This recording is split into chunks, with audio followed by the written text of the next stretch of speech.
பேரலை நேயர்களுக்கு வணக்கம். இன்றைய நேர்காணலில் பத்திரிகையாளர் திரு மதன் அறிவழகன் அவர்கள் இருந்திருக்கிறார். அவரோடு பேசலாம். வணக்கம் சார். பாஜக சார்பில் வேட்பாளர் பட்டியல் வெளியாகி இருக்குது. அதில் பார்க்கும்போது அண்ணாமலைக்கு பெரிய இடம் இருக்கும், அவரால் தான் இந்த டிலேவே நடக்குது அப்படிங்கிற பேச்சும் அடிபட்டது. ஆனால் கடைசியில் லிஸ்ட்டில் பார்க்கும்போது அவருடைய பேரும் இல்லை. அவர் சார்ந்து இயங்கக்கூடியவர்கள், அதாவது அமர் பிரசாத் ரெட்டி ஆகட்டும், எஸ்ஜி சூர்யா ஆகட்டும், வினோத் பி செல்வம் ஆகட்டும், யார் பேருமே இடம் பெறல அப்படிங்கிறது குறிப்பிட்டு சொல்கிறாங்க. இந்த விஷயத்தை எப்படி பார்க்கலாம்? அண்ணாமலை இன்றைக்கி பேட்டி கொடுக்கும்போது மற்றவர்கள் போட்டியிடுறது தான் முறையாக இருக்கும், நான் என்னுடைய விருப்பத்தை எப்பயே தெரிவிச்சிட்டேன், கூட்டத்துலேயும் தெரிவிச்சிருக்கிறேன் அப்படின்னு சொல்கிறாரு. எப்படி புரிஞ்சிக்கலாம்? ஓரம் கட்டப்பட்டாரா இல்லை இவரே ஒதுங்கிட்டாரா? ஓரம் கட்டிட்டாங்கன்னு தெரிஞ்சதுனால ஒதுங்கிட்டோன்னு சொல்கிறார் இவர். ஆக்சுவலாக அண்ணாமலையை ஓரம் கட்டுவதுங்கிறது அண்ணாமலை மட்டும் இல்லை, அவருக்கான ஒரு ஆதரவு வட்டத்தை உருவாக்கி வச்சுருந்தார். செல்வாக்கு மிக்க தனக்கான ஆதரவாளர் நிலையை உருவாக்கி வச்சுருந்தார். கட்சியே அவருடைய கட்டுப்பாட்டில் வச்சுருந்தார். அப்போ அவருடைய பேஸ் இதெல்லாம் யாரெல்லாம் அப்படின்னு பார்த்து அவங்கள அப்படியே கட்டங்கட்டி ஓரங்கட்டி வச்சுருக்கிறாங்க. ஏபி முருகானந்தத்துக்கு கொடுக்கல. கிணத்துக்கடவு அங்கே ஒருத்தர் இருந்தார். பண்ருட்டி தொகுதி அதை எடுத்துக்கிட்டோம் அப்படின்னு சொன்னால் அஸ்வத்தாமன் ரொம்ப நிறைய வாய் பேசிக்கிட்டு இருப்பார். 2 வருஷமாக அங்கே வேலை செஞ்சுருக்கிறார். ஆக்சுவலாக இவங்க ஒர்க் அப்படின்னா கிட்டத்தட்ட அவங்க 80 தொகுதியை தேர்வு செய்து பிஜேபி சார்பாக 2024 பிறகுலேருந்து வேலை செய்ய ஆரம்பிச்சிட்டாங்க. அதுலேருந்து நமக்கு ஒரு 60 தொகுதியை அப்படியே வாங்கிடணும் அப்படின்றது ஒன்று இருந்தது. இன்னொன்று என்ன அப்படின்னா, நம்ம அடுத்து தனியாக நிற்போம், நமக்கான கூட்டணிகள் உருவாக்குவோம், அதுக்கான ஸ்ட்ராங் பேஸஸை உருவாக்கணும் அப்படின்னு சொல்லி கான்சியஸாக அவங்க நிறைய தொகுதியில் வேலை செஞ்சாங்க. எல்லா தொகுதியிலும் வேலை செஞ்சாங்க. ஆனால் டார்கெட் வச்சு ஒரு 80 தொகுதியில் வேலை செஞ்சாங்க. அதில் அண்ணாமலை ஆதரவாளர்கள் தான் நிறையா தொகுதிகளில் வேலை செஞ்சாங்க. அதில் பண்ருட்டியில் அஸ்வத்தாமன் வேலை செஞ்சார். அதுக்கப்புறம் எஸ்ஜி சூர்யா அவர் வேளச்சேரியை மையமாக வைத்து நீண்ட காலமாக வேலை செய்தார்.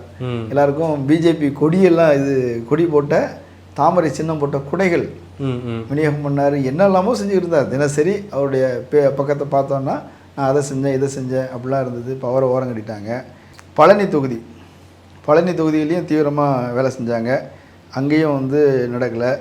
துறைமுகம் தொகுதியில் தான் இவர் வினோத் பி செல்வம் நகருக்கும் ட்ரை பண்ணதா சொன்னாங்க. ட்ரை பண்ணியிருப்பாங்க. ஆனால் அவர் ஏற்கனவே அங்கே அந்த தொகுதியில் நின்ற காரணத்தினால அவருக்கு ஒரு ஆதரவு வட்டத்தை, அறிமுகங்கள் எல்லாம் பழக்க வழக்கங்களை உருவாக்கி வச்சுக்கிட்டு செலவு பண்ணுறது காசு இருக்குது. தேட்டர்லேருந்து சில்லறையாக காசு நிறையா வரும்.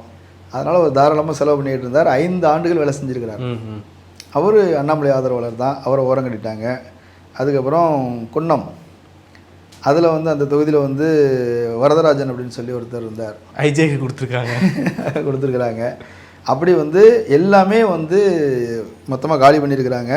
அண்ணாமலை கேட்ட தொகுதி அப்படின்னா அவர் கான்சியஸாக வேலை செஞ்ச தொகுதி அப்படின்னா அவர் கவுண்டம்பாளையத்தையும் சிங்காநல்லூர்லேயும் வேலை செஞ்சுருக்கிறார். போன முறை நாடாளுமன்ற தேர்தலில் அண்ணாமலை 2ஆம் இடத்துக்கு வந்தார். அதிமுக 3ஆம் இடத்துக்கு போயிடுச்சு. ஸோ அவங்க சொல்கிற கேல்குலேஷனில் கோயம்புத்தூரில் மேஜர் பார்ட்னர் நாங்கள் தான். அங்கே 10 தொகுதி இருக்குதுன்னா 6 தொகுதி எங்களுக்கு, 4 தொகுதி உங்களுக்குன்றதா இவங்க பேசின டீல். ஸோ அப்படின்னும் போது இவருக்கு எப்படினாலும் சரி, ஒன்று வடக்க வந்தோன்னா கவுண்டம்பாளையத்தை தூக்கிக்கணும், தெற்க போனோன்னா அந்த பக்கம் சிங்காநல்லூர் தூக்கிடணும் அப்படின்ற மாதிரி அவருக்கான கணக்குகள் இருந்தது. அந்த கேல்குலேஷன் எல்லாமே மொத்தமாக மாறிடுச்சு. ஏன் அப்படின்னா நீங்கள் பாருங்கள், அந்த 2 தொகுதியிலையுமே அவங்க பிஜேபி லீடிங்கில் இருந்தது. டிஎம்கேயோட லீடிங்கில் இருந்தது அந்த தொகுதிகளில். பிற தொகுதிகளில் டிஎம்கே லீடிங் வந்துச்சு. இப்போ அதனால் ஒரு சில தொகுதிகளில் அதிமுக லீடிங் 10 தொகுதி இருக்குல்ல, 10 தொகுதியை கான்ஸ்டியூன்சி வாரியாக பிரித்து யார் யார் லீடிங்லாம் பார்த்துடலாம். இன்னும் சொல்ல போனால் பூத் வாரியாக பார்த்துடலாம், கம்யூனிட்டி வாரியாக கூட பார்த்துடலாம். இந்த பூத்தில் என்ன கம்யூனிட்டி, கவுண்டர் இருப்பாங்க, இந்த இதில் நாயுடு இருப்பாங்க, இந்த இதில் அருந்தையர் இருப்பாங்க அப்படின்னு, அது முஸ்லீம்கள் இருக்கக்கூடிய பகுதி என்ன அப்படிங்கிற வகையில் பிரித்து பார்த்துடலாம். அப்படி பிரித்து பார்த்து அவர் தனக்கான தொகுதிகளாக ரொம்ப கான்சியஸாக அந்த வேலை செஞ்சார். இது எங்கே அடிபட்டு போச்சு? இப்போது எடப்பாடி பழனிசாமி அவருடைய வியூகத்தால் அடிபட்டு போச்சா, இல்லை 2 தொகுதியில் ஒர்க் பண்ணார், 2 தொகுதி ஏதாவது ஒரு தொகுதி லிஸ்ட்டில் வந்தால் கூட பரவாயில்ல, நான் லிஸ்ட்லேயே கூட வரக்கூடாது அப்படின்றது தான் பிஜேபி செஞ்ச வேலை. ஸோ அவங்க அதிகமாக தொகுதி வாங்குவதற்கு வாய்ப்புள்ள ஒரு ஏரியாவில் வாங்காமல் விட்டுருக்குறாங்க அப்படின்னா, எதை வாங்கினாலும் சரி அதில் அண்ணாமலை உட்காந்துக்குவார். வானதிக்கு ஒரு சீட்டு கூடுதலாக எது வந்திருந்தாலும் அண்ணாமலை போய் உட்காந்துக்குவார். அப்போ அண்ணாமலைக்கு வரக்கூடாதுங்கிறதுக்காக ஒரு தொகுதி மட்டும் வாங்கிட்டு வந்திருக்கிறாங்க. இதனால் பாஜகன்னு லாபம்? பிஜேபிக்கு லாபம் கிடையாது. இது யாருக்கு லாபம் அப்படின்னா, அது எடப்பாடிக்கு லாபம். பிஜேபிக்கு லாஸ் தான். இல்லை, பிஜேபி தானே இப்போ அவர் வரக்கூடாதுன்னு சொல்லி பிளான் பண்ணதான் நீங்கள் சொல்கிறீங்க. இல்லை, பிஜேபியில் அங்கே இன்றைக்கி இருக்கக்கூடியவர்கள் இருக்கிறாங்களே, தமிழிசை சவுந்தரராஜனாக இருந்தாலும் சரி, அல்லது வானதி சீனிவாசனாக இருந்தாலும் சரி, அதுக்கப்புறம் பொன்னார் அவரும் அதில் ரோல் ப்ளே பண்ணியிருக்கிறார். ஆனால் அவருக்கு சீட் இல்லையே, பொன்னாரையும் கழட்டி விட்டாங்க. அதுக்கப்புறம் இவர் எல் முருகன் இப்போ இவங்கெல்லாம் தான் அப்போ ஆக்சுவலாக அந்த தரப்புலேருந்து சொல்கிறது என்னென்னா, இது திராவிட பாஜகன்றாங்க. இங்கே இருக்கிற பார்ப்பனர்களே யாரும் இல்லைல்ல, அப்போ பார்ப்பனர் அல்லாதார் இங்கே இருக்கிறாங்க, இவங்க வந்து பிராமின்ஸை வந்து ஓரங்கட்டுற டீம் இவங்க அப்படின்ற மாதிரி ஒன்று சொல்கிறாங்க. ஆக்சுவலாக அண்ணாமலை தான் முன்னாடி திராவிட பாஜகன்னாங்க. இப்போ அண்ணாமலும் பார்ப்பன பாஜக ஆகிட்டார், இவங்களும் திராவிட பாஜக ஆகிட்டாங்க. அப்படி இல்லை, அங்கே பார்ப்பனர்கள் யாரையும் முன்னே வரவிடாத அளவுக்கு வந்து இங்கே ஒரு அரசியல் நடக்குது அப்படின்றது பார்ப்பனர் சமூகங்களுக்குள்ளே ஒரு அதிருப்தி இருந்துகிட்டு இருக்குது. சிராஜாலாம் பெரிய அளவுக்கு வந்திருக்க வேண்டியவர், அவரை வந்து திட்டமிட்டு அண்ணாமலை வந்து ஓரம் கட்டிட்டார். இப்போ நீங்கள் பார்த்தீங்கன்னா முன்னாடி இந்த அண்ணாமலை வருவதற்கு முன்பு வரைக்கும் பிஜேபி 2014 வெற்றி பெற்ற பிறகு, அதுக்கு முன்னாடி பிஜேபி காணும், அதில் பொன்னாரே லிஸ்ட்டில் இருக்க மாட்டார், கமலாலயம் காலியாக கிடக்கும், கூட்டமே இருக்காது. அப்போது 2014 வெற்றி பெற்ற பிறகு பார்ப்பன சமூகத்திலிருந்து நிறைய அறிவுஜீவிகள் வந்தாங்க, வந்து ஊடகங்களை ஆக்கிரமிச்சுக்கிட்டு இருந்தாங்க. ஒரு நேரத்தில் ஒரு முறை ஒரு நிகழ்ச்சியில் வந்து வே மதிமாறன், தந்தி டிவின்னு நினைக்கிறேன், ரங்கராஜ் பாண்டே தான் ஆங்கர். அப்போ வந்து வே மதிமாறன் சொல்கிறாரு, நீங்கள் 4 பேர் இருக்கிறீங்க, எனக்கு கூடுதலாக டைம் கொடுக்கணும் அப்படின்னாரு. உடனே ரங்கராஜ் பாண்டே வந்து திக்குனாயிருச்சு, இல்லையே 3 பேர் தானே இருக்கிறாங்க, உங்களையும் சேர்த்து 4 பேர் அப்படி பிஜேபிக்காக பேசுகிறதுக்கு நீங்கள் 4 பேர், ஆங்கரையும் சேர்த்து 4 பேர் இருக்கிறீங்க, அதனால் எனக்கு வாய்ப்பு கொடுங்கன்னு சொல்கிற அளவுக்கு அன்றைக்கு வந்து ஊடகங்களில் அவருடைய ஆதிக்கம் இருந்தது. யாரையும் பேச விட மாட்டாங்க, கையாமையான்னு கசன்னு இருக்கும். ஆனால் இந்த சூழல் வந்து என்ன செஞ்சிருச்சு, பிஜேபி தன்னால் அம்பலமாவதற்கான வாய்ப்புகளை வந்து உருவாக்கிச்சு. இதுக்கு எதிரான சமூக ஊடகங்களுடைய செயல்பாடுகள்ங்கிறது ரொம்ப உக்கிரமாக இருந்தது. 2014 பிறகுலேருந்து 2019 வரைக்குமான ஒரு காலகட்டம், 21 வரைக்கும் கூட இருந்தது. ஆனால் 19 கொஞ்சம் குறைஞ்சிச்சு, 21 மொத்தமாக காலி, ஏன்னா திமுக ஜெயிச்சிருச்சு. ஸோ அங்கே அடுத்தது வந்து என்னென்னா, எல்லா வகையிலும் அவங்க நம்பிக்கை இழந்துட்டாங்க. அண்ணாமலை வந்த பிறகு முதல்ல செஞ்ச வேலை என்னென்னா, இந்த கசன்னு கண்டவனும் பேசக்கூடாது. நாராயண திருப்பதிலாம் அடிக்கடி ஏன்ட்டு வந்து பேசுவார். ஆமாம், பேசாமல் பக்கத்தில் வந்து உட்காந்துக்கோ, அவ்வளோதான், தலைவர் நான் தான், நான் வந்து தோசை சொல்கிறதுக்கு வரல, நான் வந்து மேனேஜர் கிடையாது, நான் தலைவர். ஜெயலலிதா எப்படியோ கலைஞர் எப்படியோ அப்படி நான், அதெல்லாம் வெளியாசில் கிடையாது, கட்சிக்குள்ளே அதைத்தான் ஓப்பனாக வந்து பேசுகிறேன். அதனால் எல்லோரும் கம்முன்னு உட்காருங்க, நான் ஒருத்தன் தான். இப்போ எஸ்வி சேகர் சொன்னார் இல்லை, அவர் வந்து ஒரு போலீஸ் ஸ்டேஷன் மாதிரி நடத்துகிறாருங்க, கமலாலயங்கிறது வந்து இப்போ நீங்கள் வந்து போலீஸ் ஸ்டேஷன் மாதிரி, அவர் வந்து ஒரு இன்ஸ்பெக்டரு, அவர் இருந்தாருன்னா எல்லாரும் பயந்து ஒடுங்கி இருக்கணும் அப்படின்ற மாதிரி நடந்துக்கிறாரு அப்படின்னு சொல்கிறாங்க இல்லையா. ஆக்சுவலாக ஒரு போலீஸ்காரர் மாதிரியே தான் உள்ளே உட்காந்துருந்தார். ஒரு எஸ்பி ஆஃபீஸ் இது, நான் எஸ்பி, நீங்கள் எல்லாம் கண்ட்ரோலில் இருக்கணும் அப்படின்ற மாதிரி எல்லாரையும் முடக்கிட்டார். இதில் ஒரு கேள்வி என்னென்னா, இப்போது வந்துட்டு ஓரங்கட்டப்பட்டார்னு சொல்கிறீங்களே, ஓரங்கட்டப்படுறதுக்கு பல பேர் வேலை பார்த்தாங்க, அப்பயே அந்த வேலையை அவங்க பார்க்க முடியல. ஏன்னா அவருக்கு பிஎல் சந்தோஷ்னு ஒருத்தர், அவர் வந்து கர்நாடகாக்காரர், கர்நாடகாவில் போலீஸ் அதிகாரியாக இருந்தவர், பிஜேபி ஆட்சியில் இருந்தது. அங்கே சந்தோஷ் வந்து அடுத்தது முதலமைச்சராக வரணுங்கிறதுக்காக அவர் கொஞ்சம் வேலைகளை செஞ்சுக்கிட்டு இருந்தார். அதுக்காக சில ஆடியோ வீடியோ சமாச்சாரங்கள்லாம் செய்து கொடுத்தாருங்கிறதெல்லாம் ஒரு செய்தியாக இருக்குது, செய்தியோ தகவலோ. அந்த நேரத்தில் அவங்களுக்குமான ரொம்ப ஒரு 10 ஆண்டு அவங்க அதிகாரத்திலே தொடர்ந்து இருந்த காலகட்டத்தில் இவர் வந்து ரொம்ப நெருக்கமாக இருந்தார், ரொம்ப விசுவாசியாக இருந்தார். அப்போ தமிழ்நாட்டில் வந்து யாருமே லீடர்ஸ் இல்லை. இப்போது பொன் ராதாகிருஷ்ணன்னா பொறி உருண்டை அப்படின்னு ஆக்கி வச்சுட்டாங்க, தமிழிசை வந்துச்சுன்னா பரட்டை அப்படின்னு இது பண்ணிட்டாங்க. அவங்களே பேட்டி கொடுத்துருக்குறாங்க, என்ன இப்படிலாம் கிண்டல் பண்ணாங்க, நான் ஒரு ஸ்டூல் மேலே ஏறி நின்று அதை கூட வீடியோ எடுத்து போட்டு அப்படிலாம் பண்ணாங்க அப்படிங்கிற அளவுக்கு வந்து ட்ரோல் மெட்டீரியல் ஆகிட்டாங்க. பிஜேபி வந்து வென்றே தீரும் அப்படின்னும் போது இவங்க வந்து அது மயிரில் கூட மலராது, தாமரை மயிரில் கூட மலராது அப்படின்னு சொல்லி கிண்டல் கேலின்னு எல்லாருமே ட்ரோல் மெட்டீரியல். அப்போ அடுத்து எல் முருகனை வந்து கொண்டு வந்து பார்க்குறாங்க. அவர் படித்தவர், பிஹெச்டி, அருந்ததி சமூகத்தை சேர்ந்தவர். அப்படி ஏதாவது ஒரு அங்கீகாரம் கிடைக்குமான்னா அப்படியும் கிடைக்கல. அப்போது வேறு வழி இல்லை, புதுசாக ஒருத்தரை வந்து கொண்டு வரணும் அப்படின்னு ஒரு ஆடு மேய்க்கிறாரு, விவசாயம் பண்ணுறாரு அப்படின்ற மாதிரி ஒன்று செட் பண்ணி பசுமை விகடன் மூலமாக ஐபிஎஸ் பதவி விட்டு வந்தார். அந்த மக்களுக்கு சேவை செய்கிறதுக்காகவே வந்திருக்கிறாரு அப்படிலாம் வந்து ப்ரொமோட் பண்ணாங்க. ஊடகங்களில் வந்து இவர் தான் ரஜினியின் வேட்பாளரா எஸ் அப்படின்னு சொல்லி முன்னிறுத்தினாங்க. அதெல்லாம் ஒரு காலகட்டம், 5 வருஷத்துக்கு முன்னாடி இருந்த சீன்ஸ் இதெல்லாம். 2021 ரஜினி வருவார், ரஜினியுடைய முதல்வர் வேட்பாளர் இவர் தான் அப்படின்னு ஒரு தயார்படுத்தி கொண்டு வந்திருந்தாங்க. அப்புறம் ரஜினி கட்சி ஆரம்பிக்கல, அப்புறம் பிஜேபியில் வந்தார். வரும்போதே துணைத் தலைவர், எல் முருகன் தலைவர். யாரா நீங்களா திடீர்னு வந்தீங்க, ஒருத்தன் தலைவர்ன்றான் ஒருத்தன் துணைத் தலைவர்ன்றான் அப்படின்ற மாதிரி இருந்தது. அப்புறம் அப்படியே அவரை ஓரம் கட்டிட்டு அப்படியே வந்து இவரை தலைவராகிட்டாங்க. அப்படி திடீர்னு வந்தவர் தான். இப்போ அதனால் இவர் வந்து திடீர்னு வந்து ஒருத்தன் வந்து நம்மளை அதிகாரம் பண்ணுறான், ஒரு சின்ன பையன் நம்மளை வந்து அதிகாரம் பண்ணுறான், ஆர்எஸ்எஸ் பின்னணியே இல்லாத ஒருத்தன் வந்து நம்மளை அதிகாரம் பண்ணுறான். இவங்களாம் ஆர்எஸ்எஸ் பின்னணி கொண்டவர்கள். தமிழிசை சவுந்தரராஜனை தவிர மீது எல்லாருமே நீண்ட காலம் ஆர்எஸ்எஸில் பயிற்றுவிக்கப்பட்டு வந்தவர்கள். இப்போ கேடி ராகவன்லாம் பெரிய தலைக்கட்டு. இப்போ அவர் வந்து நிர்மலா சீதாராமன் நிதியமைச்சராக இருக்கிறாங்க, அவரை மீட் பண்ணணும் அப்படின்னு ஏதாவது தொழிலதிபர்கள் கேட்டாங்க அப்படின்னா அப்பாயின்மெண்ட்டுக்கு 25 லட்ச ரூபா வாங்கிடுவாராம். ஓகே, ஒரு அப்பாயின்மெண்ட் அரேஞ்ச் பண்ணி கொடுக்குறதுக்கு நீங்கள் அங்கே என்னவோ பேசிக்கிங்க, உங்களுக்கு வேண்டிய காரியங்களை செஞ்சுக்கிங்க, நான் ஏற்பாடு பண்ணி தரேன் அப்படின்னு சொல்லி அந்தளவுக்கு வந்து டெல்லியோட ரொம்ப நெருக்கமாக இருந்தவர். அவரை ஒரு வீடியோவில் காலி பண்ணிட்டார்ல. அவர் காலி பண்ணோன்னு எல்லாருக்கும் பயம் வந்துருச்சு. ஏன்னா அண்ணாமலை கிட்ட அவ்வளோ வீடியோஸ் போய் குவிஞ்சிருக்குது. எல்லாரையும் கூப்பிட்டு வச்சு விசாரணைங்கிற பேரில் சும்மா கூப்பிட்டு வச்சு சும்மா என்கிட்ட இருக்குதுன்னு காட்டினோடனே எல்லாம் அவங்கிட்டாங்க, அவருடைய கட்டுப்பாட்டு கீழே வந்துட்டாங்க அல்லது ஒதுங்கிட்டாங்க. அசிங்கப்பட்டு அவமானப்பட்டு கேடி ராகவன் மாதிரியான ஒரு சூழல் வர வேண்டிய ஏன்னா தமிழ்நாட்டு நிலைமை தெரியும். இங்கே வந்து பிஜேபினாலே அடிப்பாங்க, வாடனாலே அடிப்பாங்கிற மாதிரி சமூக ஊடகங்கள் வந்து பிஜேபினாலே போட்டு பிறந்துடும். கேடி ராகவனுடைய கேரியர் எல்லாம் போயிடுச்சு இல்லை. அவர் ஒரு பெரிய பொசிஷன் வந்துருக்க வேண்டிய ஆள், கவர்னர் லெவலுக்கு போயிருக்க வேண்டிய ஆள், அவரே காலி பண்ணிட்டாங்க. அப்போ நம்மளாம் ஏமாத்துறோம்.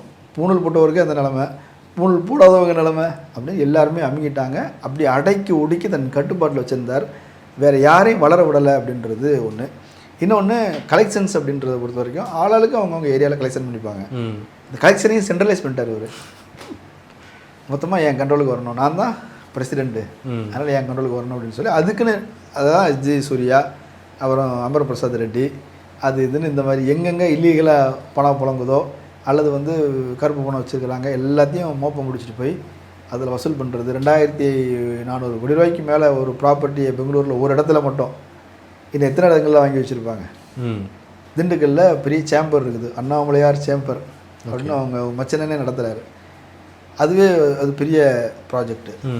இது இப்படி ஏகப்பட்ட இடங்களில் சொத்துக்கள் வாங்கி 100 ஏக்கர் 50 ஏக்கர் அப்படின்னு 50 கோடி 100 கோடி 200 கோடி அப்படின்னு சொல்லி சொத்துக்களாக வாங்கி போட்டுக்கிறார். கோயம்புத்தூர்லேயும் நிறைய இடங்கள் வாங்கி போட்டுக்கிறார், மனைவி பேரில் வாங்கி போட்டுக்கிறார். இப்போ அவங்களுக்கு என்னென்னா அத்தனையும் இவனே சுருட்டிட்டானே, நம்மளை சம்பாதிக்க விடாமல் பண்ணிட்டானே அப்படிங்கிற ஆதங்கம் எல்லாருக்கும் இருக்குது. ஸோ அதனால் அண்ணாமலையை காலி பண்ணால் மட்டும்தான் அவங்களுக்கான இருத்தல் அப்படின்றது ஒன்று உருவாகும். அவங்க தங்களை தலைவர்களாக வளர்த்து கொள்வதற்கான வாய்ப்புகளும் உருவாகும். அதுக்கு முன்னாடி தலைவர்களாக நடமாண்ட எல்லாரையும் காலி பண்ணிவிட்டு அப்புறம் ஊடகங்கள் யார் வந்து பேசுனான்னு பாருங்கள். அண்ணாமலை ஆதரவாளர்கள் மட்டும்தான் வந்தாங்க. இந்த அஸ்வத்தாமன், எஸ்ஜி சூர்யா, இந்த கேட்டகரி தான் வந்து உட்காடுறாங்க. அப்போது ஏற்கனவே இருந்த சீனியர்ஸ் எல்லாருக்குமே ஒரு அச்சம் வந்துருச்சு. பிஜேபி சென்ட்ரலில் ஆட்சியில் இருக்குது, அடுத்தது அதிமுக ஆட்சிக்கு வந்ததுன்னா நம்ம கூட்டணி ஆட்சி கூட வர வாய்ப்பு இருக்குது. எல்லாத்தையும் இந்த ஆள் வந்து நமக்கு பலன் பெறாமல் தடுத்து விடுவான். அப்போ இவனை காலி பண்ணால் தான் நம்மளுடைய எதிர்காலம் அப்படிங்கிற அச்ச உணர்வு எல்லாருக்கும் வந்துருச்சு. இது கூட்டு முயற்சி. அண்ணாமலை மேலே புகார் அப்படின்றது கூட்டு புகார் தான். மற்றபடி சென்ட்ரல் பிஜேபி அண்ணாமலையை விரும்பியது, அவரை நம்பி சில 100 கோடி முதலீடு செய்தது, நிறைய செலவுகள் செஞ்சாங்க, அதை அவரை வளர்த்துருக்கணும் அப்படின்னு ஆசைப்பட்டாங்க. இவருக்கு ரொம்ப அவசரம். இப்போ அவர் என்னென்னா இப்போவே ஐடிஎம்கே காலி பண்ணிடணும், எல்லாரும் மேலே வழக்கு போட்டு எடப்பாடி எல்லாத்தையும் உள்ளதுக்கு வச்சிடணும், காலி பண்ணுறேன் அந்த இடத்துல நான் வந்துடுவேன் அப்படின்னு சொல்லும்போது அது அதிமுகவில் ஒரு பயத்தை உருவாக்கிறது. ஏன்னா எடப்பாடி வந்து கொஞ்ச நாள் பார்க்குறாரு, எதிர்கட்சியாக அங்கே யார் செயல்படுறாருன்னா அண்ணாமலை. தினமும் அண்ணாமலை ஏதாவது ஒரு பத்திரிகையாளர் சந்திப்பு அல்லது ஏதாவது ஒரு நிகழ்ச்சி, ஒரு விமர்சனம், அது சம்மந்தமாக தான் ஊடகங்கள் விவாதம் போகுது. சமூக ஊடகங்களில் ட்ரோலோ அல்லது விவாதமோ எல்லாமே அதுதான். அவதூறோ பொய்யோ ஏதோ ஒன்று என்னவோ அடிச்சு விட்டுட்டே இருப்பார். திடீர்னு திமுகவுடைய ஃபைல்ஸை நான் வெளியிடுறேன் அப்படிம்பார். உடனே ஒரு சர்ச்சைகள் வரும், அவர் என்ன வெளியிடுவார், அதுக்கு சரி தப்புன்னு இப்படி வந்து மொத்தமாக எதிர்கட்சி அப்படின்ற இடத்த அவர் பிடிச்சிடுறாரு அப்படின்ற ஒரு பயம். அடுத்தது என்னென்னா அண்ணாமலையுடைய செல்வாக்கு அப்படிங்கிறது எங்கே வளருது அப்படின்னா எடப்பாடியுடைய கோட்டையாக சொல்லக்கூடிய கொங்கு பெல்ட் இருக்கு இல்லையா, அதே கவுண்டர் சமூகத்தை, அதே கண்ணன் குலத்தை சேர்ந்தவர் இவர். அதனால் அந்த ஏரியாவிலையும் இவருக்கு இளைஞர்கள் மத்தியில் செல்வாக்கு பெறுது, தொழிலதிபர்கள் மத்தியில் செல்வாக்கு பெறுது அப்படின்போது தன்னுடைய இருத்தலுக்கே ஆபத்து அண்ணாமலை அப்படின்றத எடப்பாடி உணர்ந்துட்டார். ஸோ பிஜேபி தலைவராக இருக்கிற வரைக்கும், அண்ணாமலை பிஜேபி தலைவராக இருக்கிற வரைக்கும் நமக்கு பிஜேபியோட இருக்கிறது நமக்கு நல்லதில்லை, அதை கழட்டி விடுவோம், நம்ம மேலே ஏறி அவன் போய் உட்காந்துக்குவான் அப்படின்னு சொல்லி ரொம்ப உஷாராக அவங்க வந்து கழட்டி விட்டாங்க. அந்த கழட்டி விட்டதுக்கு பிறகு அண்ணாமலை ஒரு ஹோப் கொடுத்தார். இந்த 2024 நாடாளுமன்ற தேர்தலில் 25 சீட் நம்ம அடிச்சுட்டு வந்துடுவோம், உறுதியாக தூக்கிடுவோன்னு ஒரு ஹோப் கொடுத்தார். அதை சென்ட்ரல் பிஜேபி நம்பிச்சு. அவங்க எதை பார்க்குறாங்க, தினசரி ஊடகங்களில் வந்து இதான் போயிட்டுருக்குது, அவங்க உளவுத்துறை இதெல்லாம் வச்சு பார்க்குறாங்க. ஆமாம், அங்கங்கே பேச்சு இருந்துகிட்டே இருக்குது, அண்ணாமலை பற்றி தான் பேசிகிட்டே இருக்கிறாங்க. ஸோ அப்படின்னா நம்பிக்கையோடு நம்ம இறங்கிடுவோம். ஏன்னா அவங்க 400 ஜெயிக்க போகிறோன்னு சொல்லிட்டு இருந்தாங்க. அந்த 400ங்கிற நம்பிக்கையில் மயக்கத்தில் இதை கண்டுக்காம விட்டாங்க. பார்த்தாருன்னா படுதோல்வி. ஆனால் அதுலேயுமே 18% கூட்டணியாக தனியாக 11% சொல்லி அண்ணாமலை தான் சாதித்து காட்டினார் அப்படிங்கிற செய்தி இருக்குது. இல்லை, அதுவே மோசடி தானே. இப்போ இருக்கிறது 40 சீட்டு, 40 சீட்டில் அத்தனை பேரையும் நீ சேர்த்தாச்சு. இவங்களுடைய அளவுங்கிறது என்ன? 2.5, அதிகபட்சம் 3% வச்சுக்கலாம். சரி, அண்ணாமலை வந்ததுனால கூட ஒரு பர்சன்டேஜ் வந்துருச்சு, 4% வச்சு, இல்லை 5% கூட வச்சுக்கிங்க. மீதி எல்லாம் பாமகவோட ஓட்டையும் இவங்க சேர்த்துக்கிறாங்க. பாமக வந்து அவங்களுக்கு கொடுத்தது 10 சீட்டு கொடுத்தாங்கன்னா 10 தொகுதியில் தான் அவங்களுக்கு செல்வாக்கு இருக்குதா? ஆக்சுவலாக பிஜேபியோட அதிகமான செல்வாக்கு உள்ள பகுதி வந்து பாமக. ஒரு 18 தொகுதியாவது அவங்களுக்கு செல்வாக்கு இருக்கும். வட தமிழகம் முழுக்க அவங்களுக்கு வந்து டெல்டா வரைக்கும் அவங்களுக்கு செல்வாக்கு உண்டு. அப்போ அவங்க அந்த ஓட்டெல்லாம் இவங்க கணக்கில் சேர்த்துக்கிறாங்க. அதுலேயும் தனி மனிதர்கள் வேற. இதில் வந்து டிடிவி இருக்கிறார். டிடிவி தனியாக நின்று 3% வாங்கினவர். 3% எங்கே வாங்கினார் அவர்? டெல்டா பகுதியிலையும் சவுத்துலேயும் மட்டும்தான் வாங்குறார். அவருக்கு மேற்கில் எதுவுமே கிடையாது, வடக்கில் எதுவுமே கிடையாது, திருநெல்வேலிக்கு தெற்கே எதுவும் கிடையாது. எல்லாமே அந்த முக்குளத்தூர் ஏரியா. அந்த முக்குளத்தூர் ஓட்டுகளை மட்டுமே வச்சு அவர் வந்து 3% வச்சுருக்கிறார். அப்படின்னா அந்த தொகுதிகளில் எவ்வளோ வாங்கியிருப்பார்? அங்கே 6%, 7% போகுது. சில தொகுதிகள்லாம் பார்த்தோன்னா 15,000, 20,000 ஓட்டுகள் வரைக்கும், 30,000 வரைக்கும் கூட வாங்கியிருக்கிறாரு. இப்போ அந்த ஓட்டெல்லாம் எந்த கணக்கில் சேர்க்கறது? சரி, இது இல்லாமல் ஓபிஎஸ்க்குன்னு ஒரு வேல்யூ இருக்குல்ல. 3 லட்சம் ஓட்டுகள் வாங்கி. ஆமாம், அவர் தனியாக நின்று 3 லட்சம் ஓட்டு வாங்கியிருக்கிறாரு. அண்ணாமலே இன்றைக்கி பேசியிருக்கிறார். நான்லாம் அவருக்கு வந்து 1/2 மணி நேரம் தான் வந்து டைம் ஸ்பெண்ட் பண்ணேன் அப்படின்னு சொல்கிறார். அப்படின்னும் போது மீதியெல்லாம் யார்? அவரே தன்னுடைய சொந்த செல்வாக்கில் மறவர் சமூகத்தை சேர்ந்தவர். ராமேஸ்வரத்தில் மறவர் கம்யூனிட்டி இருக்கிறாங்க. அந்த கம்யூனிட்டி ஓட்டை அப்படியே அவரால் டேக் ஓவர் பண்ண முடிஞ்சுது. அப்போ அந்த 33% அப்படின்றது நான் ஒரு தொகுதியில் சொல்கிறேன். அது வந்து எந்த பக்கம் திருநெல்வேலியில் இருக்குது, இந்த பக்கம் ராமநாதபுரத்தில் இருக்குது, சிவகங்கையில் இருக்குது, அப்புறம் மதுரை வரைக்கும் வருது, தேனி வரைக்கும் வருது. ஏன்னா இவர் தேனிக்கார் தான். அப்போ அந்த சரௌண்டிங் முழுக்க அவருக்குன்னு ஒரு இன்ஃப்ளூயன்ஸ் இருக்குது. இல்லை, முக்குளத்தூர்னா எல்லாருமே முக்குளத்தூர் அப்படின்னு மொத்தமாக சொல்ல முடியாது. அதில் மறவர் இருக்கிறாங்க, அகமுடையார் இருக்கிறாங்க, கல்லர் இருக்கிறாங்க. கல்லர் தான் அதிகம். கல்லர் தான் டெல்டா பகுதி கல்லர் வேறு, மதுரை கல்லர் வேறு. இதில் ஒரு மறவர் அப்படின்ற மறவருங்கிறவங்க திருநெல்வேலி, ராமநாதபுரம், சிவகங்கை அந்த சரௌண்டிங்கில் பலமாக இருக்கக்கூடியவங்க. ஸோ அதில் வந்து அவருக்கு மேலே ஒரு மரியாதை இருக்குது. நம்ம சமூகத்தில் இருந்து ஒருத்தர் முதலமைச்சராக இருந்திருக்கிறாரு, 3 முறை முதலமைச்சராக இருந்திருக்கிறாரு அப்படிங்கிற ஒரு வேல்யூ இருந்தது. இப்போ அந்த ஓட்டுகள்லாம் வந்தது இல்லை. எல்லாத்தையும் இவர் பேர் எழுதிட்டார். அவருக்கு ஒரே ஒரு தொகுதியை மட்டும் கொடுத்துட்டு அவருடைய செல்வாக்கு மண்டலங்கிறது, முக்குளத்தூர் மண்டலங்கிறது டிடிவிக்கும் ஓபிஎஸ்க்கும் சேர்ந்து ஒரு 6% இருக்காதா? பாமகவுக்கு ஒரு 6% இருக்குல்ல. 6 12, மீதி எத்தனை? 6. மீதி 6% தானே இருக்குது. அந்த 6%த்தில் வந்து தேவநாதன் யாதவ் உடைய செல்வாக்கு இருக்குது, ஏசி சண்முகத்துடைய செல்வாக்கு இருக்குது, பாரிவேந்தருடைய உடையார் கம்யூனிட்டி வட தமிழகத்தில் கணிசமாக இருக்கிறாங்க. மத்திய அந்த வேலூர் அதை சுற்றி இருக்கிற பகுதிகள், விழுப்புரம் அந்த ஏரியாக்களில் இருக்கிறாங்க. அதை எங்கே கொண்டு சேர்க்கறது? அப்போது இதெல்லாம் நீங்கள் கழிச்சிங்க அப்படின்னா அவங்களுக்கு எவ்வளோ இருந்திருக்கும்? சரி, பிஜேபி வளர்ந்ததுங்கிறது உண்மை தான். 2.5%லேருந்து 3.5% வளர்ந்துருப்பாங்க. அதிகபட்சம் 4% அல்லது 4.5% வந்திருப்பாங்க. எப்படி கணக்கு? அப்படியே நீங்கள் அந்த ஏசி சண்முகத்தெல்லாம் கழிச்சிட்டு மீறி 6% கொடுத்துருந்தாலும் கூட நீங்கள் 18% எப்படி உரிமை வர முடியும்? ரைட். ஓட் பர்சன்டேஜை தாண்டி இப்போ அண்ணாமலையே அக்ரெசிவ் பாலிடிக்ஸ் அது ஒன்று இருக்குது. அப்புறமேட்டு தினம் நீங்கள் சொல்கிற மாதிரி மக்களை சந்திக்கிறது, ப்ரெஸ் மீட்டை சந்திச்சு பேசுறது, கட்சியை வந்து உயிரோட்டமாக வச்சுக்கிறதுன்னு சொல்லி அதில் வந்து அண்ணாமலை சாதிச்சு காட்டியிருக்கிறார் இல்லையா? இல்லை, இப்போ பிஜேபியை ஒரு ஆக்டிவான ஒரு பார்ட்டியாக நிலைநிறுத்தியது அவர் தான். அதில் மாற்றுக்கிறதுலாம் இல்லை. அதுக்கு முன்னாடி எல்லாம் காமெடியாக போயிடுச்சு. பெருசாக ட்ரோல் ஆகாமல் ஓரளவு தன்னை தற்காத்து கொண்டு ஒரு அக்ரெசிவான ஒரு பாலிடிக்ஸ் வந்து நடத்தினார். அதன் காரணமாக பிஜேபி வளர்ந்தது உண்மை. மீண்டும் சொல்கிறேன், அந்த 2.5%லேருந்து 3% வளர்ந்துருக்கதே தவிர, அல்லது 4.5% வளர்ந்துருக்கே தவிர அதுக்கு மேலெல்லாம் பாஞ்சிட்டுலாம் பேரல. ஆனால் எங்கே அது சேதாரங்கள் எங்கே இருக்குது அப்படிங்கிறது ஒன்று இருக்குது. இன்னொன்று என்ன அப்படின்னா, எல்லா சிறு கட்சிகளையும் கூட்டணி கட்சிகளையும் வழக்குகளை காட்டி மிரட்டி அதிமுகவுடன் போகாமல் பார்த்துக்கிட்டார். எல்லாத்தையும் தூக்கிட்டு வந்துட்டார். தேமுதிக மட்டும்தான் போச்சு, மீதி எல்லாத்தையும் தூக்கிட்டு வந்துட்டார். இந்த பயமும் அவங்களுக்கு அதிமுகவுக்கு இருந்தது. மறுபடியும் அடுத்த தேர்தல் நின்னாலும் நம்மகிட்ட யாரும் வரமாட்டாங்க. எஸ்டிபிஐயும் தேமுதிகவும் இருந்தது. அடுத்த தேர்தல் எஸ்டிபிஐ இருக்குமா நம்ம கூட தெரியாது. திமுக ஒரு சீட்டு கொடுத்தா போயிடலாம். தேமுதிக ஜெயிக்கிறதுக்கு வாய்ப்பு இல்லைங்க, அங்கே போனால் சீட்டு கிடைக்குன்னு நினச்சோன்னா போயிடலாம். அப்போ அதுவும் எதுவுமே இல்லாமல் தனியாக நின்றுட்டோம் அப்படின்னா நம்ம எதிர்கட்சியாக கூட இருக்க முடியாது அப்படிங்கிற அச்சம் வந்தது. அதன் காரணமாக பிஜேபியில் சேர்ந்தாங்க. ஆனால் சேருவதற்கு அவர்கள் வைத்த ஒரே நிபந்தனை, அண்ணாமலை தலைவராக இருக்கக்கூடாது, ஒரு ஆக்டிங்காக ஒரு ஆக்டிவான பாலிட்டிஷியனாகவும் இருக்கக்கூடாது, அவரை நீங்கள் ஓரம் கட்டணும் அப்படின்னு நிபந்தனை வைத்து இதன் காரணமாக அவரை வந்து ஸ்டேட்டில் இருந்து தூக்கி சென்ட்ரல் அப்படின்ற மாதிரி கொண்டு போய் அவர் வேறு மாநிலத்தில் வேலை செய்ய வைக்கணும் அப்படிங்கிறது தான் திட்டம். அதுலேயும் அமித்ஷா வந்தார், உட்கார்ந்தார், காத்திருந்தார்.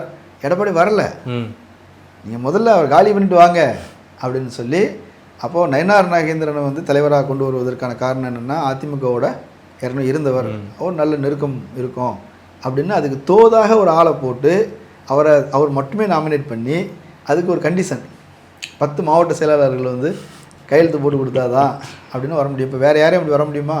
தலைமை மேலிருந்து சொல்கிறாதான் அது நடக்கும். அப்போ அவர் மட்டுமே நாமினேட் பண்ணி அவர் மட்டுமே ஜெயிச்சு அண்ணாமலையை ஓரங்கட்டி அப்படி கொண்டு வந்து வாங்க இப்போ வாங்க அப்படின்னு எடப்பாடி வந்து உட்கார்ந்தார். அதுதான் அந்த மீட்டிங். இப்போ தேர்தலில் அவருக்கு இடம் இல்லை. அடுத்து நீங்கள் சொல்கிற மாதிரி தேசிய அரசியலில் அவர் வந்து போவார்னு எதிர்பார்க்கலாமா? இல்லை, அண்ணாமலையை கைவிடுவது அப்படிங்கிற எண்ணம் பிஜேபிக்கு இல்லை. அவரை வந்து பயன்படுத்தி கொள்ள வேண்டும். திறமை, அவருக்கு மொழி திறன் உண்டு, நல்ல ஆங்கில மொழியில் பேசக்கூடிய ஆற்றல் உண்டு, ஹிந்தி தெரியும், கன்னடம் தெரியும். அதனால் அவரை பயன்படுத்திக்கணும் அப்படின்றது அவங்களுக்கு இருக்குது. ஆனால் அப்படி கர்நாடகாவில் பயன்படுத்தியுமே அது தேர்தலில் ரிசல்ட் கொடுக்கல. அது அண்ணாமலையினால் வந்த விளைவில் இல்லை. பிஜேபி ஒரு 10-15 வருஷமாக தொடர்ந்து அவங்க வந்து அதிகாரத்தில் இருந்தாங்க, நிறைய அத்துமீறல்கள் செஞ்சாங்க, முறைகேடான முறையிலே ஆட்சிக்கு வந்தாங்க, நிறைய அவநம்பிக்கையை வந்து மக்கள்கிட்ட வந்து பெற்றாங்க. கான்ட்ராக்டர்கள் வந்து 40% கமிஷன் அப்படிங்கிறத வந்து அவங்க யூனியன் கூடி கண்டனம் தெரிவித்து பேடிஎம் வந்து பேசி எவனு மாற்றிருந்தாங்க. ஆமாம், அதெல்லாம் வந்து பெரிய பிரச்சனை. இப்போ பெரிய கான்ட்ராக்ட் எல்லாமே வந்து விழுந்தது, கட்டுமானங்கள் எல்லாம் இடிஞ்சு விழுந்தது, ஊழல் பெரிய அளவில் கெட்ட பேர் வாங்கியிருந்தாங்க. இதெல்லாம் சேர்ந்து அங்கே நடந்துச்சு. என்னென்னா அந்த நேரத்தில் அண்ணாமலை போனார். அதனால் இப்போ என்ன தமிழ்நாட்டில் 1967 காங்கிரஸ் பெருசாக விழப்போகிறது அப்படின்னு தூக்கி நிறுத்தணும்னு காமராஜர் அனுப்பி வைக்கிறாங்க. காமராஜர் வந்து பிரச்சாரம் செஞ்சுமே காப்பாற்ற முடியலையா? அப்போ காமராஜருக்கு வேல்யூ இல்லைன்னு அர்த்தமா? அதுக்கு இவங்க காலி பண்ணி வச்சுட்டாங்க, அவரால் அதுக்கு மேலே கொடுக்க முடியல. 41%, 45% வாங்கிய காங்கிரஸ் 41% குறைஞ்சிருச்சு. இன்னும் கூட குறைஞ்சிருக்கும். ஒருவேளை காமராஜர் வராமல் இருந்திருந்தால் அது இன்னும் கூட குறைஞ்சிருக்கலாம். ஆனால் அதுக்கு மேலே முட்டு கொடுக்க முடியல. நம்ம காமராஜர் லெவலுக்கு ஒரு ஒப்பிட வேண்டாம். ஒரு செல்வாக்கு மிக்க ஒரு தலைவர் வந்த போதே இதான் நடந்துச்சு. இவர் அவ்வளோ ஒன்றும் செல்வாக்குள்ளவர் கிடையாது. அப்போ என்ன பண்ணியிருக்க முடியும்? அப்போ அதனால் கர்நாடகாவோட தேர்தலுங்கிறது அதுதான் முக்கியமான காரணம். என்னென்னா அது சேர்ந்துக்குச்சு. பாரு, இவன் பிரச்சாரம் பண்ண தொகுதியெல்லாம் காலி அப்படின்னு அதை வந்து ஒரு நெரேட்டிவை செட் பண்ணுறதுக்கு காரணமாக இருந்தது. அது எதிர்கட்சிகள் மட்டும் இல்லை, அவங்களே அதை செஞ்சாங்க. அண்ணாமலை ஹேட்டர்ஸ் அப்படின்னு ஒரு பிரிவு உள்ளே இருந்தாங்க இல்லையா, அவங்களே சேர்ந்து தான் வந்து அண்ணாமலையை அடித்தாங்க. அதனால் அது கிட்டத்தட்ட ஒரு சம்பாதிச்ச பணம், சொத்து இதெல்லாம் வந்து நீ ஒரு ரெய்டு விட்டீங்க அப்படின்னா மொத்தமாக காலி பண்ணலாம். அப்போ ஒரு ரெய்டு நடத்தினாங்க. ஒரு ரெய்டு நடத்தி 3 நாள் அவங்க மச்சானை வந்து உட்கார வச்சு மொத்தத்தையும் டீட்டெயிலெலாம் எடுத்து என்னென்ன விவரங்கள், அதில் தான் எல்லா சொத்து விவரங்களும் வந்தது. அவர் தன் கட்டுப்பாட்டுக்குள்ளே இல்லை, அவர் தனி கட்சி ஆரம்பிக்கிற ஐடியாவில் இருந்தார். அதான் ஒரு வேளை வெளியே போகிறதா முடிவெடுத்துனா இந்த கேஸ் வந்துருமா? ஆமாம், ஏன்னா அவர் அரசு ஊழியராக இருந்தவர். ஐயா, நீ தமிழ்நாடு அரசு கூட நினச்சா அரெஸ்ட் பண்ணலாம். அப்படி இல்லைனாலும் கூட சென்ட்ரல் கவர்மெண்ட்டு உள்ள வரலாம். இல்லை, அவர் ஐபிஎஸ் அதிகாரி இல்லையா, சென்ட்ரல் கவர்மெண்ட்டு உள்ள வரலாம். சும்மா ஒரு வருமான வரி ரெய்டுன்னு நடத்தலாம். நடத்திட்டு அதுக்கப்புறம் இடி உள்ளே வரலாம். மணி லாண்ட்ரிங் நடந்திருக்குது அப்படின்னு நான் லண்டன் போயிருந்தார். அங்கே பெருசாக டிரான்சாக்ஷன் நடந்தது அப்படின்றதெல்லாம் கண்டுபிடிச்சிருக்கிறாங்க. எல்லா வகையிலையும் ஒரு லாக் பண்ணிட்டாங்க. இப்போ தனியாக டிசம்பரில் கட்சி ஆரம்பித்து இந்த சட்டமன்ற தேர்தலில் ஒரு தீவிரமாக வேலை செய்ய வேண்டிய ஆள் அவரை பிடிச்சி வச்சுருக்கிறாங்க. அப்போது தனியாக வெளியே போகணும், தனி கட்சி ஆரம்பிக்கணுங்கிற அளவுக்கு ஒரு நெட்வொர்க் ஃபார்ம் பண்ணி தன்னுடைய ஆதரவாளர்கள் மூலமாக அவர் வேலை செய்ததை கண்டுபிடிச்சி அவங்களுக்கு வேண்டியவர்களாக யாரெல்லாம் இருந்தாங்களோ அவங்களெல்லாம் சீட்டு கொடுக்காமல் ஓரங்கட்டிட்டாங்க. கொடுக்குறோன்னு சொல்லி எந்த அளவுக்கு ஓரங்கட்டிருக்கிறாங்க அப்படின்னா, இவர் வெளியே இருந்து கூட்டு வந்த ஆட்கள் இருக்கிறாங்கல்ல, டிடிவி, அவருக்கு சீட்டு கிடையாது. சரத்குமார், அவருக்கு சீட்டு கிடையாது. சரத்குமார் கட்சியிலேருந்து வந்த யாருக்கும் பதவியே கிடையாது. அவர் ஒரு மீட்டிங் நடத்தினார், எல்லாரும் ஏமாற்றிட்டாங்க அப்படின்ற மாதிரி அதிருப்தியில் இருந்தாங்க. விட்டா போயிடுவாங்கன்னு ஒரு கொண்டு வச்சு சும்மா ஒரு கூட்டத்தை பேர் அவரே போயிடுவாருலாம் பேச மாட்டாங்க. ஒரு சமோசாவும் டீயும் வாங்கி கொடுத்து அவங்களை ஆறுதல் சொல்லி எலெக்ஷன் முடியட்டும் பண்ணுறேன்னு சொல்லியிருக்கிறாங்க அப்படின்னு சொல்லி சமாதானப்படுத்தி அனுப்பியிருக்கிறார். ஸோ எல்லா வகையிலும் அண்ணாமலையால் இன்ஃப்ளூயன்ஸ் ஆனவங்க எல்லாரையும் கழி பண்ணிட்டாங்க. ஓபிஎஸ் அதனால தான் அவர் வெளியே போய் திமுகவில் வந்து சேர்ந்தார். ஏன்னா ஓபிஎஸும் இவருடைய தொடர்பில் இருக்கிறாரு, நெருக்கத்தில் இருக்கிறாரு அப்படின்னு. அண்ணாமலை தனி கட்சி தொடங்கினால் அதுக்கு ஆதரவாக வருவதற்கு டிடிவி தயாராக இருந்தார். ஓகே. ஓபிஎஸ் தயாராக இருந்தார். ரைட். என்ன அப்போ அவங்க கணக்கு என்ன, இந்த பக்கம் கவுண்டர் பெல்ட்டில் நான் இருக்கிறேன், முக்குளத்தூர் பெல்ட்டில் நீங்கள் 2 பேர் இருக்கிறீங்க, மொத்தமாக அடிச்சு தூக்குறோம், அதிமுக காலி பண்ணுறோம். ரைட். இதுதான் பிளானு. இப்போ அண்ணாமலை வந்து ஒரு பாப்புலரான லீடர் தான், அவர் வந்துட்டாலே செய்தியாகிறோம். பிஜேபியில் இருக்கிறதுனால ஓட்டு விழலை, வெளியே வந்துட்டா தமிழ்நாடு அரசியலை வந்து முன்னாடி செஞ்சேன்னா ரைட் அது வந்துடும்ல. இவங்களுக்குன்னு ஒரு ஆதரவாளர் பிஜேபியில் இருக்கிறாங்க, ஒரு டீம் மொத்தமாக வெளியே வந்து வேலை செய்கிறதுக்கு ஃப்ரெஷ்ஷாக வந்துடும். பணம் கையில் இருக்குது, செலவு பண்ணுறதுக்கும் நிறைய இவரை வச்சு சம்பாதிச்சவங்க நிறைய இருக்கிறான். இவர் ஒருத்தருக்கே இவ்வளோ வந்துருக்குதுன்னா மற்றவங்களுக்குலாம் எவ்வளோ இருக்கும், செலவு பண்ணுறதுக்கு ஆளுகள் இருக்குது, எல்லாம் பக்கா ரெடி. இப்போவும் ஒரு கிட்டத்தட்ட அந்த மனநிலையில் இருக்கிறாருன்னு தான் நான் கேள்விப்படுறேன். எலெக்ஷன் முடியட்டும் பார்த்துக்கலாம் அப்படின்னு அவங்களும் கிட்டத்தட்ட அப்படி தான் நினச்சிக்கிறாங்க.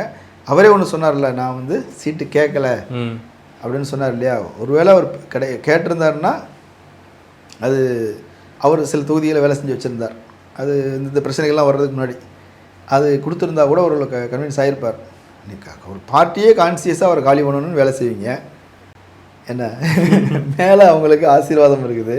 இப்போ இதில் நான் வந்து ஒரு சாதாரண ஆள் எப்படி வேலை செய்ய முடியும், அப்போது வேண்டாம் நான் பிரச்சாரம் மட்டும் செய்கிறேன் அப்படின்ற மாதிரி ஒரு தற்காலிகமாக அமைதியாக இருக்கிறார். இப்போ பிரச்சாரத்துக்கு போவார் வருவார், அந்த பழைய வேகம் இல்லை, உற்சாகம் இல்லை, அக்ரெசிவான அந்த பேச்சு இல்லை, ஏதோ ஒன்று பேசுகிறார். அது ஊடகங்களையும் பெருசாக விவாதிக்கப்படுறது இல்லை, செய்தியாக வருதில்லை. ஏதோ அது தேர்தல் முடிஞ்ச பிறகு தான் அவர் என்ன முடிவோடு பாருங்கிறது தெரியும். பல்வேறு முக்கியமான விஷயங்களை பண்ணிட்டீங்க. உங்களுடைய நேரத்துக்கும் கருத்துக்கும் மிக்க நன்றி. நன்றி.